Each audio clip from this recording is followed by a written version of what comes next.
कृष्णा। आज हम करेंगे आषाढ़ मास का 7वां अध्याय। छठा अध्याय सुनने के लिए पहले वाली वीडियो को देख लेना। आगे की कथा आपने सबसे पहले अरुणा और वरुणा संगम के बारे में सुना है या नहीं?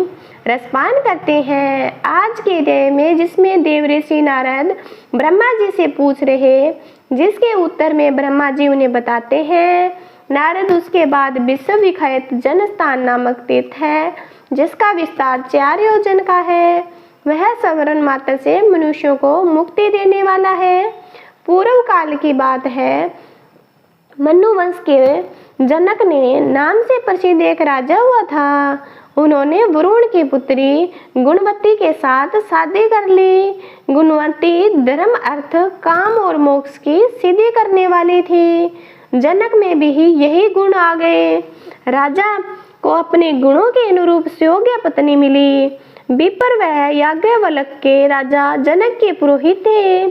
एक दिन राजा ने अपने पुरोहित से पूछा, देवी श्रेष्ठ, बड़े बड़े मुनियों ने निर्णय किया कि भोग और मोक्ष दोनों श्रेष्ठ है। अंतर बस इतना ही है कि भोग अंत में विरस हो जाता है और मुक्ति नित्य एवं निर्विकार है। अंतः भोग से ही मुक्ति और निर्विष माना जाता है। आप बताएं, भोग से मुक्ति की प्राप्ति कैसे हो सकती है? सब प्रकार की आसक्ति का त्याग करने से जो मुक्ति प्राप्त होती है, अत्यंत दुख साध्य है। जिस उपाय से अत्यंत सुख पूर्वक मुक्ति हो सके वह भी बताइए। याज्ञवल्क्य बोले, हे राजन, साक्षात भगवान वरुण तुम्हारे गुरुजन, असुर और हितकारी है। उन्हीं के पास चलकर पूछो, वे तुम्हें हित का उपदेश देंगे। फिर याज्ञवल्क्य ने और जनक दोनों ने राजा वरुण के पास गए और वहां जाकर उन्होंने मुक्ति का मार्ग पूछा। तब वरुण ने कहा, 2 प्रकार से मुक्ति प्राप्त हो सकती है, एक तो कर्म करने से और एक कर्म ना करने से। वेद में यह मार्ग निश्चित किया गया है कि कर्म ना करने की अपेक्षा कर्म करना ही श्रेष्ठ होता है। धर्म, अर्थ, काम और मोक्ष, ये चारों पुरुषार्थ कर्म से बंधे हुए हैं। हे राजन, कर्म के द्वारा सभी प्रकार के साध्य की सिद्धि होती है। इसलिए मनुष्यों को सभी तरह से वेद कर्म का अनुष्ठान करना चाहिए। इससे वे इस लोक में भोग और मोक्ष दोनों को प्राप्त कर सकते हैं। अकर्म से कर्म पवित्र होता है। कर्म भिन्न भिन्न आश्रमों और वर्णों के अनुसार अनेक प्रकार के होते हैं। वर्णों और आश्रमों में भी 4 आश्रम कर्म के द्वारा माने गए हैं। उनमें भी गृहस्थ आश्रम अधिक पुण्यदायक होता है। उससे भोग और मोक्ष दोनों प्राप्त हो सकते हैं, यही मेरा मानना है। यह सुन राजा जनक और बुद्धिमान याज्ञवल्क्य ने वरुण का पूजन किया और पुनः यह बात पूछी कि सूर श्रेष्ठ, आपको नमस्कार है, आप सर्वज्ञ हैं। बताइए, कौन सा देश और तीर्थ ऐसा है जो भोग तथा मोक्ष प्रदान करने वाला है? वरुण ने कहा, इस पृथ्वी पर भारतवर्ष और उसमें दंडक वन पुण्यदायक होता है। इसमें किया हुआ शुभ कर्म मनुष्यों को भोग तथा मोक्ष दोनों प्रदान करता है। तीर्थों में गंगा श्रेष्ठ होती है, मुक्ति देनी मानी जाती है। वहाँ यज्ञ और दान करने से मोक्ष की प्राप्ति होगी। वरुण का यह उपदेश सुनकर याज्ञवल्क्य और जनक राजा उनकी आज्ञा लेकर अपनी पुरी में वापस लौट गए और फिर गंगा तीर्थ पर जाकर राजा जनक ने अश्वमेध आदि यज्ञ करवाए। विप्र वह याज्ञवल्क्य ने उन यज्ञों में आचार्य का कार्य किया। गौतमी गंगा के तट पर यज्ञ करने से राजा को मोक्ष की प्राप्ति होती है। फिर राजा जनक के वश से बहुत से राजा क्रमश वहां आकर यज्ञ करते हैं। गोदावरी की कृपा से मोक्ष की भागी होते रहते हैं। तभी से यह तीर्थ जन स्नान के नाम से विख्यात हुआ और अनेक प्रकार की यहाँ पर पूजा करने से अनेक पापों से मुक्ति मिलती है। इस प्रकार जो इस कथा का श्रवण करता है उन्हें अनेक प्रकार की मुक्ति मिलती है। बहुत से लोग वहाँ पर जाकर इस कथा को सुनते और पढ़ते हैं। ऐसा करने से अभी उनको गोदावरी का भागीदारी बना दिया गया। अरुणा और वरुणा नाम की दो परम पवित्र नदियां हैं, उन दोनों का गोदावरी में संगम हुआ, जो बहुत ही पवित्र तीर्थ है।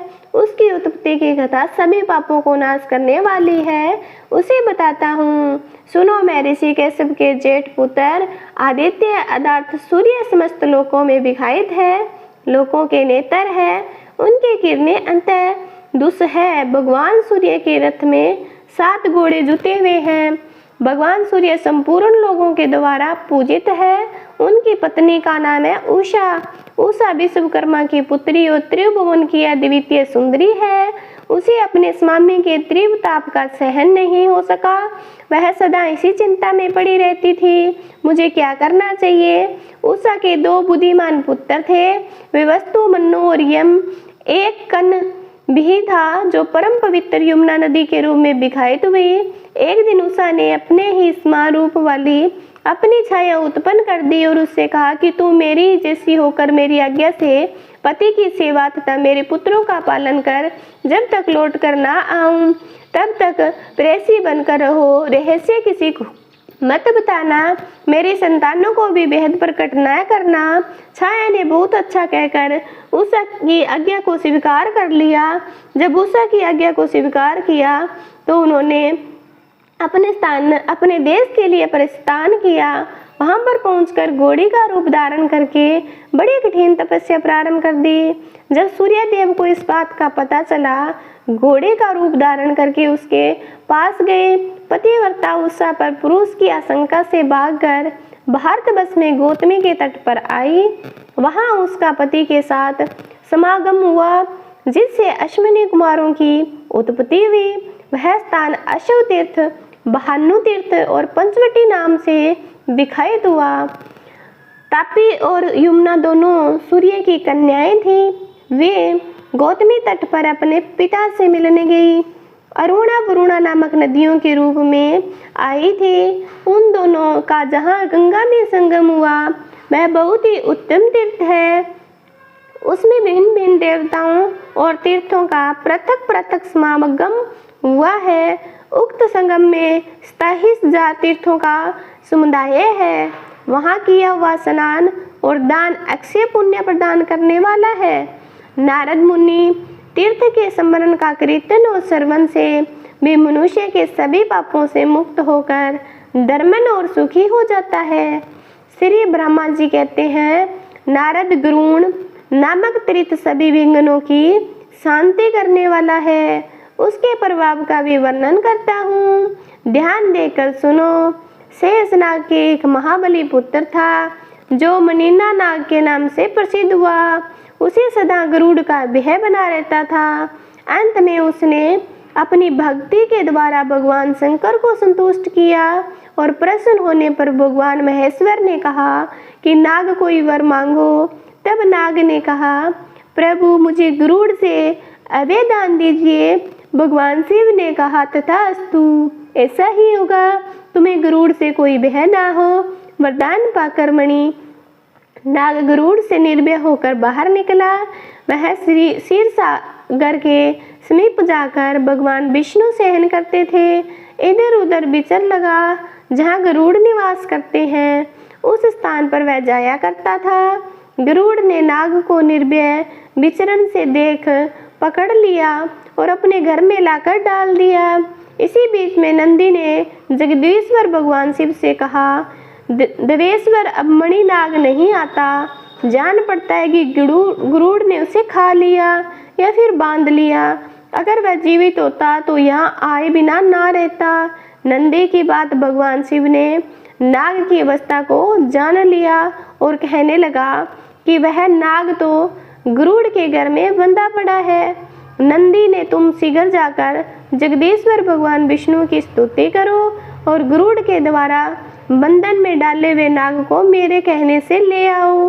प्रभु की बात सुनकर नंदी सवे ही लक्ष्मीपति के पास उपस्थित हुए और भगवान शिव की कही हुई बातें वहां जाकर निवेदन पूर्वक कही। तब भगवान नारायण ने प्रसन्न होकर गरुड़ से कहा विनता नंदन, मेरी बात मानकर नंदी को वहां नाग लुटा दो। लेकिन गरुड़ ने नंदी को वह नाग देना स्वीकार नहीं किया और गर्व से कहने लगा, मैं आपका भृत्य हूँ, मैं नाग को लाया हूँ और आप उस नंदी को दे रहे हो। स्वामी तो सेवकों को दिया करते हैं, परंतु आप तो मेरी प्राप्य वस्तु को छीन रहे हो। मेरी शक्ति आप जानते ही हो, मेरे ही बल से आपने संग्राम में दैत्यों पर विजय प्राप्त की थी। भगवान विष्णु ने गरुड़ की बात सुनकर सामने हंसकर कहा, पक्षीराज, ठीक है, तुम्हारे ही बल से मैंने असुरों पर विजय प्राप्त की। फिर भगवान ने क्रोध ना करके कहा, गरुड़, मैं मानता हूँ तुम्हें विलक्षण शक्ति है, पर तुम मेरी इस कनिष्ठ उंगली को तो बहन करो। इतना कहकर भगवान ने अपनी उंगली गरुड़ के मस्तक पर रख दी और गरुड़ उंगली का भार तक नहीं सहन कर सके। तब गुरु ने दीन भाव से लज्जित होकर हाथ जोड़कर प्रार्थना की और कहने लगा कि मैं आपका अपराधी सेवक हूँ, हे प्रभु, मेरा परिणाम कीजिए। फिर उन्होंने माता लक्ष्मी से प्रार्थना की। लक्ष्मी जी ने कृपया कुल होकर जनार्दन से कहा, नाथ विपिन बरव गरुड़ की रक्षा कीजिए। तब भगवान ने नंदी से कहा, नंदीकेश्वर, तुम गरुड़ के साथ ही नाग को महादेव जी के पास ले जाओ। बहुत अच्छा कहकर नंदी गरुड़ और नाग के साथ धीरे धीरे शंकर जी के पास गए और सब समाचार उन्हें कह दिया।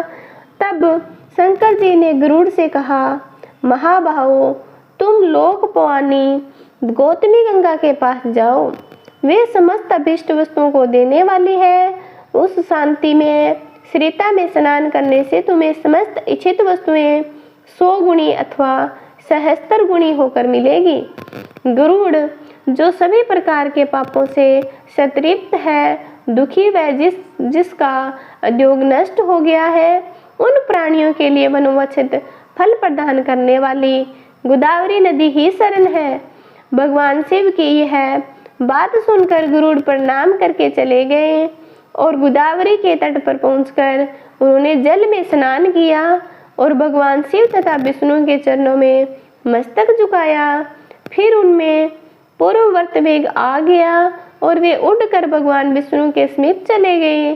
तब से वह समस्त अभीष्ट वस्तुओं को देने वाला तीर्थ गरुड़ तीर्थ के नाम से प्रसिद्ध हुआ।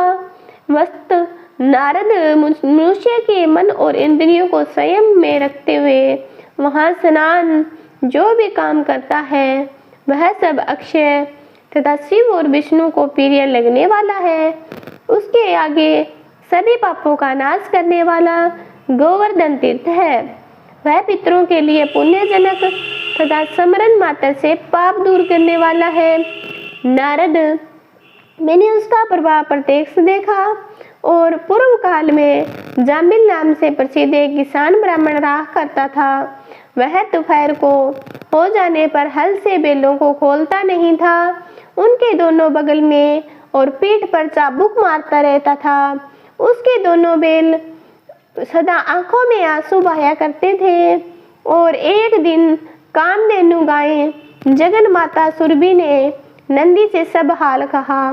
नंदी ने भी खिन्न होकर भगवान शंकर को सारी बातें बताई। तब शंकर जी ने नंदी से कहा, तुम्हारी प्रत्येक बात सिद्ध हो जाए। महादेव जी की यह आज्ञा पाकर नंदी ने समस्त गाय जाति को अपने में समेट लिया। स्वर्ग लोक और मृत्यु लोक की समस्त गाय अदृश्य हो गई। तब देवता गणों ने मेरे पास आकर कहा, भगवान, गाय के बिना जीवन नहीं रह सकता। उस समय मैंने देवता गणों की बात सुनकर उनसे कहा कि जाओ भगवान शंकर से याचना करो। फिर उन्होंने भगवान शंकर की स्तुति करके उनसे सब हाल कहा और महादेव जी ने उत्तर दिया, इस विषय में तो नंदी ही जाने। तब सभी देवता गण नंदीश्वर के पास गए और बोले, हे नंदीश्वर, हम जगत का उपकार करने वाले, हमें गायें दे दीजिए। नंदी बोले, आप लोग गाय यज्ञ कीजिए, तभी दिव्य और मानस गए प्राप्त होगी। फिर गौतमी गंगा के तट पर देवताओं ने गाय यज्ञ का आयोजन किया। फिर वहां से गाय बढ़ने लगी तभी से वह तीर्थ गोवर्धन नाम से प्रसिद्ध हुआ। वह देवताओं की प्रीति बनाने वाला मुनि श्रेष्ठ वहाँ किया हुआ केवल स्नान भी नहीं, 100 सहस्त्रों गोदान का फल देने वाला है। हरे कृष्णा, हरे राधे। आज अध्याय के बस इतना ही। आज सुनिए पुरानी कथा। विभीषण पूछने पर बोले, वत्स तुमने बड़ी उत्तम बात पूछी, अब एकाग्रचित होकर सुनो। प्राचीन सतयुग की बात है। बलिदान दानवों ने समूचे स्वर्ग पर अधिकार जमा लिया था। इंद्र सहित संपूर्ण देवताओं को जीतकर उनमें त्रिभुवन राज्य छीन लिया था। उसमें बेकाली नामक दानव उसमें बलवान था। उसमें समस्त दानवों को यज्ञ का भोक्ता बना दिया। इंद्र को बड़ा दुख हुआ। वे अपने जीवन से निराश हो चले। उन्होंने सोचा कि ब्रह्मा जी के वरदान से दानव राज बाकली मेरे और संपूर्ण देवताओं के लिए युद्ध में अवध हो गया है, इसलिए मैं ब्रह्मा लोक में चलकर भगवान ब्रह्मा जी की शरण लूंगा। उनके सिवा और भी कोई मुझे सहारा देने वाला नहीं है। ऐसा विचार करके देवराज इंद्र संपूर्ण देवताओं को साथ लेकर तुरंत उस स्थान पर गए जहां भगवान ब्रह्मा जी विराजमान थे। इंद्र बोले, देव क्या आप हमारी दशाएं नहीं जानते? जब हमारा जीवन कैसा रहेगा? प्रभु आपके वरदान से दैत्यों ने हमारा सब कुछ छीन लिया। मैं दुरात्मा बाकली की सारी करतूतें पहले ही आपको बता चुका हूँ। पितामह, आप ही हमारे पिता हो। हमारी रक्षा के लिए शीघ्र ही कोई उपाय कीजिए। संसार से वेद का पाठ और यज्ञ और मंगल की बातें हो जाती है। सबने अध्ययन करना छोड़ दिया है। दंड नीति भी उठा दी गई है। इन कारणों से संसार के प्राणी किसी तरह सांस मात्र ले रहे हैं। यह संसार पीड़ाग्रस्त तो था ही, अब और कष्ट तर दशा में पहुंच गया है। इतने समय में हम लोगों को बड़ी गिलानी उठानी पड़ी है। ब्रह्मा जी ने कहा, देवराज मैं जानता हूँ बाकली बड़ा नीच है, वरदान पाकर घमंड से भर गया है। यज्ञ भी तुम लोगों के लिए वह अजय है, फिर भी मैं समझता हूँ कि भगवान श्री विष्णु से अवश्य ठीक कर देंगे। पुलस जी कहते हैं कि राजन उस ब्रह्मा जी की समाधि में स्थित हो गए। उनके चिंतन करने पर ध्यान मात्र से चतुर्भुज भगवान श्री विष्णु थोड़े ही समय में सबके देखते देखते वहां आ पहुंचे। भगवान श्री विष्णु बोले, हे ब्राह्मण, इस ध्यान को छोड़ो और जिसके लिए तुम ध्यान करते हो वही मैं साक्षात तुम्हारे पास आ गया हूँ। ब्रह्मा जी ने कहा, स्वामी यहाँ आकर मुझे दर्शन दिया, यह बहुत बड़ी कृपया हुई। संसार के लिए जगदीश्वर की बड़ी जितनी चिंता उतनी ही हो सकी।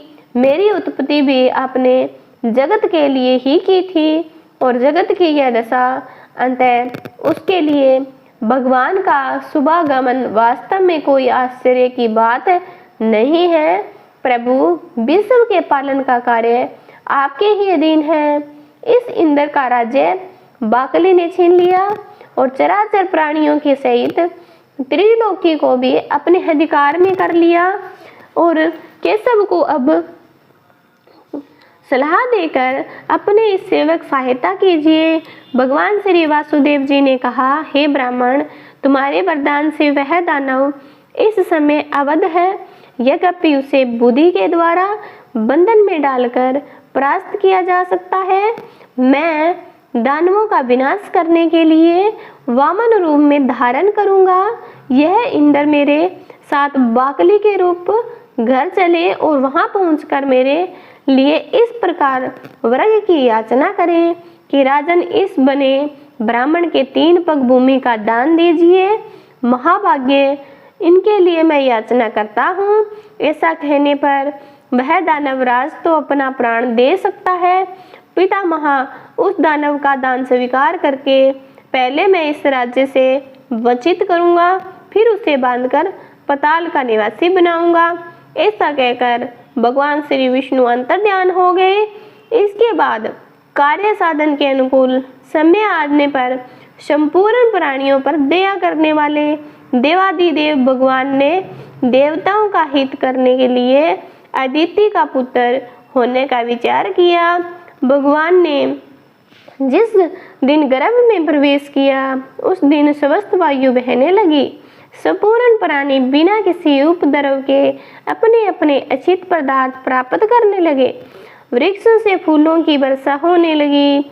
समस्त दिशाएं निर्मल हो गई और सभी मनुष्य सत्यपरायण हो गए। देवी अदिति ने 1000 दिव्य वर्षों तक भगवान को गर्भ में धारण किया और इसके बाद वे भूत भावन प्रभु वामन रूप में प्रकट हुए और उनके अवतार लेते ही नदियों का जल स्वस्थ हो गया। वायु संगत बिखेरने लगी। उस तेजस्वी पुत्र के प्रकट होने से महर्षि कश्यप को भी बड़ा आनंद हुआ। तीनों लोकों में निवास करने वाले समस्त प्राणियों के मन में अपूर्व उत्साह भर गया। भगवान जनार्दन का प्रादुर्भाव होते ही स्वर्लोक में नगाड़े बज उठे। अंत्यत हर्षोल्लास के कारण त्रिलोक के मोह और दुख नष्ट हो गए। गंधर्व ने अंत्यत ऊंचे स्वर से संगीत आरंभ कर दिया। कोई ऊंचे स्वर से भगवान की जय जयकार करने लगे, कोई अंत्यत हर्ष में भरकर जोर जोर से गर्जना करते हुए बारंबार भगवान को साधुवाद देने लगे और कुछ लोग जन्म व्यय से बुढ़ापा और मृत्यु से छुटकारा पाने के लिए उनका ध्यान करने लगे। इस प्रकार यह संपूर्ण जगत सब ओर से अंत्यत प्रसन्न हो उठा। इसी प्रकार जब उनका जन्म हुआ तो अनेक प्रकार से फूलों और अनेक प्रकार की वस्तुएं हर घर में सुगंधित मिष्टान बनने लगे, जिससे सभी प्रकार और सभी मनुष्य आनंदित हो उठे। देवता लोग मन विचार करने लगे कि साक्षात परमात्मा श्री विष्णु है। ब्रह्मा जी के निरोध से जगत की रक्षा के लिए इन जगदीश्वर ने यह छोटा सा शरीर धारण किया है। यही ब्रह्मा जी, यही विष्णु और यही महेश्वर है। देवता यज्ञ और स्वर्ग में सब कुछ यही है, इसमें तनिक भी संदेह नहीं। यह संपूर्ण चराचर जगत भगवान श्री विष्णु के व्यापक है। ये एक होते हुए भी अलग अलग शरीर धारण करके ब्रह्मा के नाम से विख्यात है। जिस प्रकार बहुत से रंगों वाली वस्तुओं का सानिध्य होने पर सप्टिक मणि विचित्र सी प्रतीत होने लगती है, वैसे ही माँ माया सहस्रग से स्वयंभू परमात्मा के नाना रूपों से प्रतीति होती है। अब यह भगवान रूप सब प्रकार के देवताओं का कार्य सिद्ध करेंगे। शुद्ध चित्त वाले देवगण जब इस प्रकार के सोच रहे हैं, उसी समय भगवान वामन इंद्र के साथ वास्तकल घर गए। उन्होंने दूर से बाकली की नगरी को देखा, जो कि परकोटे से गिरी हुई थी। बाकली को राजा बलि के नाम से भी जाना जाता है और सब प्रकार के रत्नों से सजे हुए ऊंचे ऊंचे सफेद महल, जो कि आकाशचारी प्राणियों के लिए अगम्य था, उस पूरे की शोभा बढ़ा रहे थे। नगर की सड़कें बड़ी ही सुंदर और क्रमबद्ध बनाई गई थी। कोई ऐसा पुष्प नहीं था, ऐसी विद्या नहीं थी, ऐसा शिल्प नहीं था, ऐसी कला नहीं थी जो बाकली की नगरी में मौजूद ना रही हो। वहीं रहकर दानव राज बाकली चराचर प्राणियों सहित समस्त त्रिलोकी का पालन करता था। वह धर्म का ज्ञाता, कृतज्ञ, सत्यवादी और जितेंद्रिय था। सभी प्राणी उससे सुगमता पूर्वक मिल सकते थे। न्याय अन्याय का निर्णय करने में भी उसकी बुद्धि बड़ी ही कुशल थी। वह ब्राह्मणों का भगत, शरणागत का रक्षक और दीन और अनाथ पर दया करने वाला और मन में शक्ति, प्रभु शक्ति और उत्साह शक्ति, इन तीनों का शक्तियों में संपन्न था। बड़ा धनी और बहुत बड़ा धनी था। वह धर्म, अर्थ और काम तीनों के साधन में संलग्न रहता था। बाकली त्रिलोकी का एक श्रेष्ठ पुरुष था। वह सदा अपनी नगरी में ही रहता था। उसमें देवता और दानवों के भी घमंड को चूर करने की शक्ति थी। ऐसा गुणों से विभूषित होकर वह त्रिभुवन की समस्त प्रजा का पालन करता था और उस नवराज के राज्य में कोई भी अधर्म नहीं होने देता था। उसके प्रजा में कोई भी ऐसा नहीं था कि जो दीन, रोगी, अल्पायु, दुखी, मूर्ख, कुरूप, दूर, भाग्यशाली और अपमानित हो।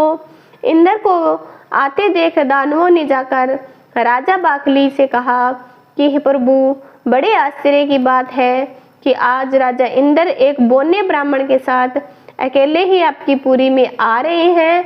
इस समय हमारे लिए जो कर्तव्य हो उसे शीघ्र बताइए। उनकी बातें सुनकर बाकली ने कहा कि दानवों, इस नगर में देवराज को आदर के साथ ले जाना चाहिए। आज वे हमारे पूजनीय अतिथि हैं। पुलस जी कहते हैं कि दानव राजबास कली दानवों से ऐसा कहकर फिर सवय इंद्र से मिलने के लिए अकेला ही राजमहल से बाहर निकल पड़ा और अपनी शोभा संपन्न नगरी की 7वीं ही जा पहुंचा। इतने में उधर से भगवान वामन और इंद्र भी आ पहुंचे। दानवराज ने बड़े प्रेम से और उनकी ओर देखा और प्रणाम करके अपने को कृतार्थ माना। वह प्रसन्नता से भरकर सोचने लगा कि मेरे समान धन्य तो दूसरा कोई नहीं है, क्योंकि आज मैं त्रिभुवन की राज्य की लक्ष्मी से संपन्न होकर देवराज इंद्र को याचक के रूप में अपने घर ले आया हूँ और देखता हूँ यह मुझसे कुछ याचना करेंगे। घर पर आए वे इंद्र को मैं अपनी पत्नी, पुत्र, महल और अपने प्राण भी दे डालूंगा। फिर त्रिलोकी के राज्य तो बात ही क्या है। यह सोचकर उसने सामने आकर देवराज इंद्र के आंख को भरकर बड़े आदर के साथ गले लगा लिया और अपने राज्य भवन के अंदर ले जाकर अर्घ्य और याचमन आदि से उन दोनों का यत्न पूर्वक पूजन किया। इसके बाद बाकली बोला, इंद्र, आज मैं आपको अपने घर पर सवे आया देखता हूँ, इससे मेरा जन्म सफल हो गया, मेरे सभी मनोरथ पूर्ण हो गए। और प्रभु, मेरे पास आपका किस उद्देश्य से आना हुआ, मुझे सारी बातें विस्तार पूर्वक बताएं। आपने यहाँ आने का जो कष्ट उठाया है, इससे मैं बड़े आश्चर्य की बात समझता हूँ। देवराज इंद्र कहने लगे कि वास्तव में मैं जानता हूँ कि दाना वंश के श्रेष्ठ पुरुषों में तुम सबसे प्रधान हो। तुम्हारे पास मेरा आना कोई आश्चर्य की बात नहीं है। तुम्हारे घर पर आए हुए याचक कभी खाली हाथ नहीं लौटते। तुम याचकों के लिए कल्प वृक्ष हो। तुम्हारे समान दाता कोई नहीं है।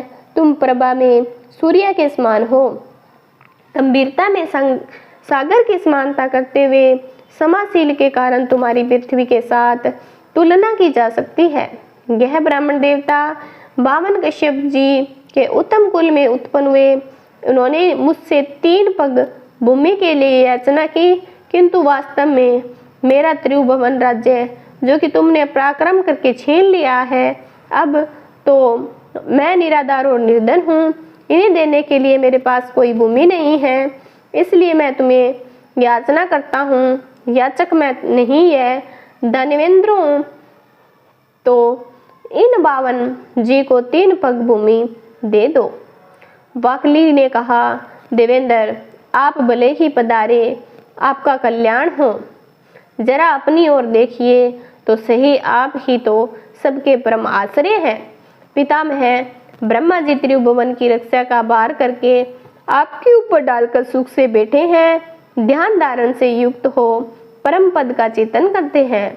भगवान श्री विष्णु भी अनेकों संग्राम से थक कर जगत की चिंता छोड़ के आपके ही भरोसे क्षीर सागर का आश्रय ले सुख की नींद सो रहा है।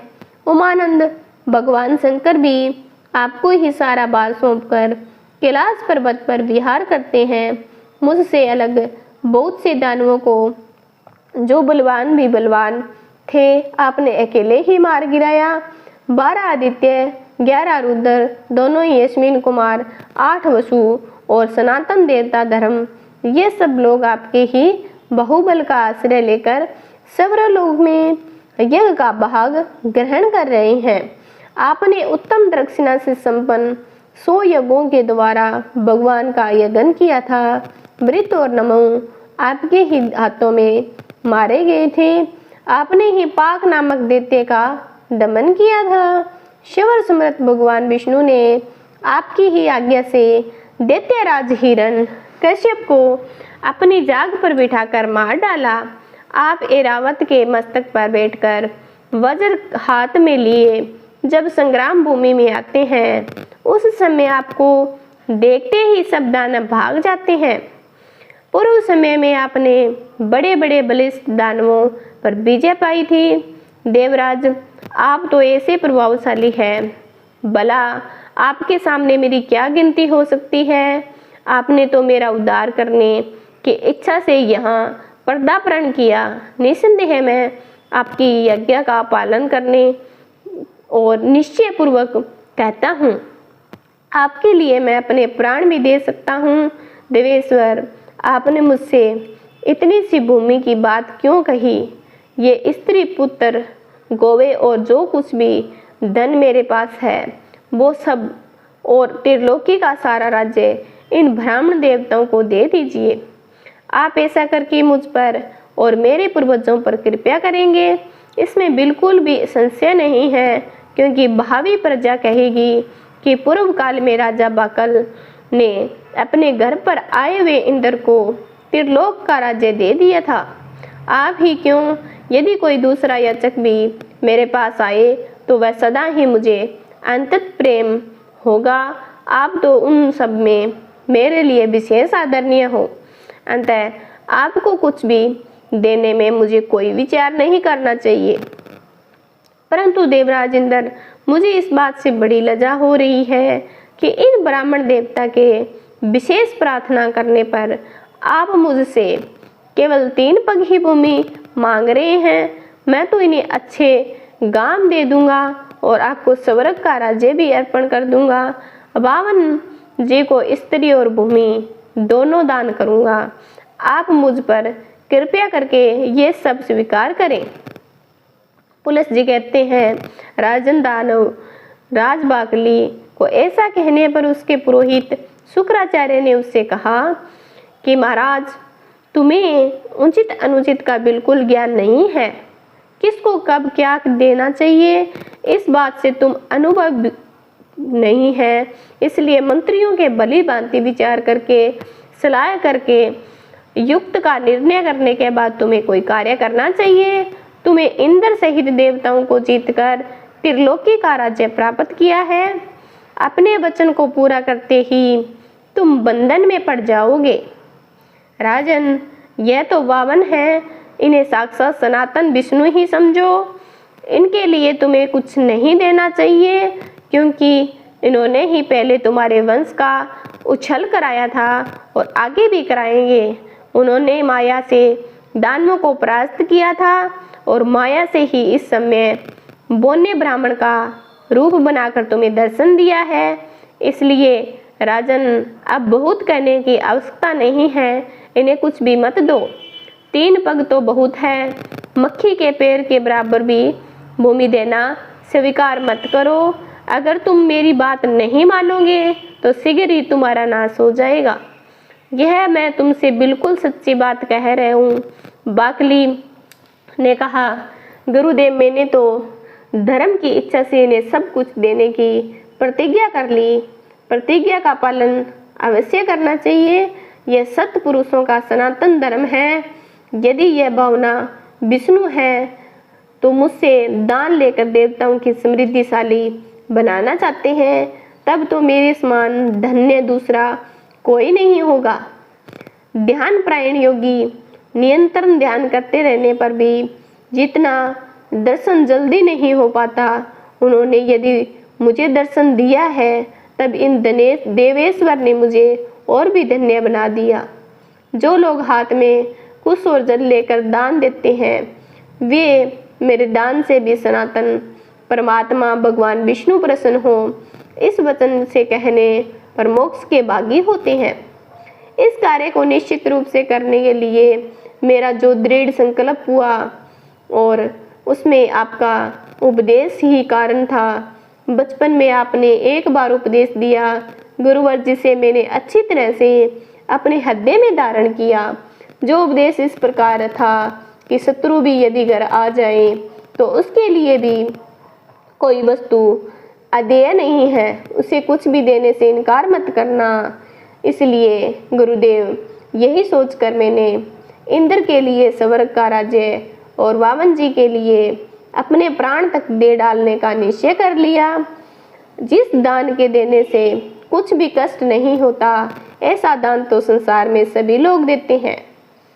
यह सुनकर गुरुजी ने लज्जा से अपना मुंह नीचा कर लिया। तब बाकल ने इंद्र से कहा, देव, आपके मांगने पर मैं सारी पृथ्वी दे सकता हूँ। यदि उन्हें 3 ही पग भूमि देनी पड़े तो ये तो मेरे लज्जा की बात होगी।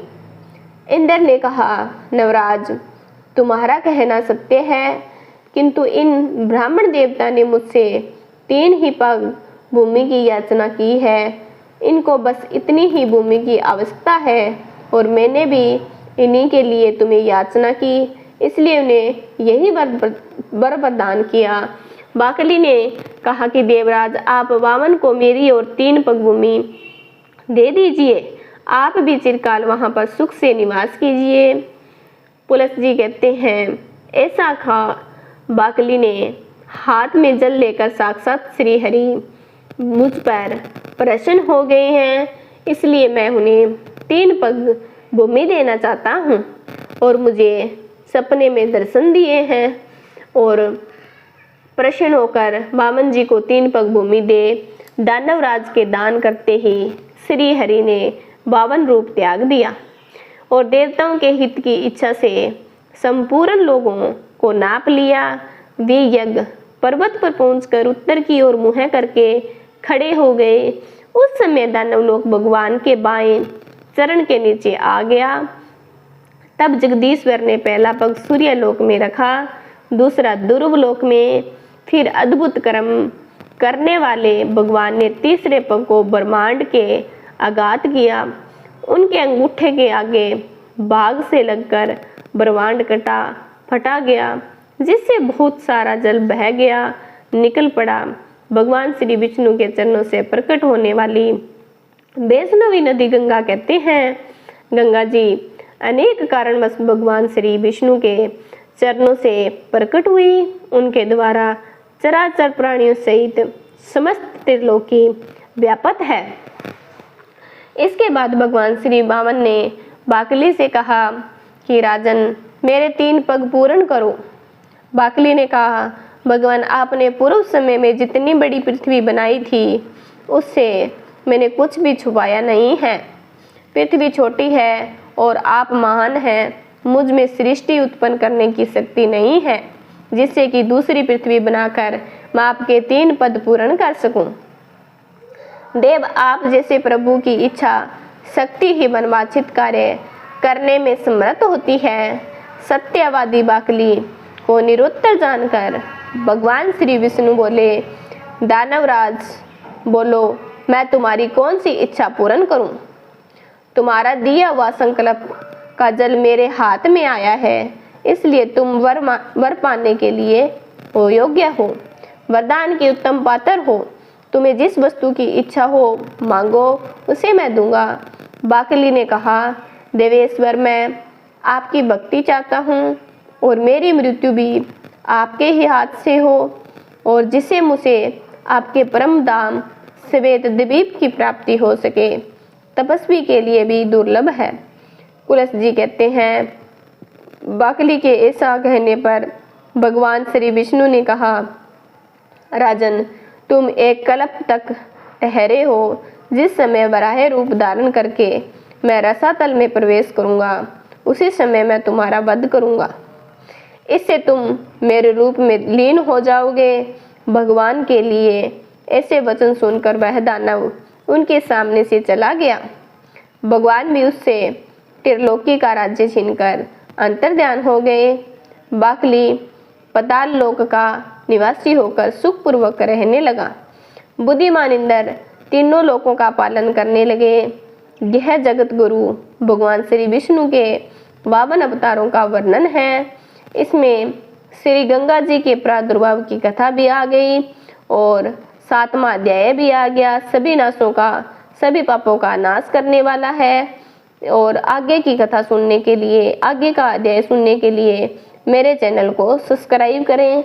ये आषाढ़ मास का 7वां अध्याय था। ये अध्याय आपको कैसा लगा कमेंट करके ज़रूर बताना।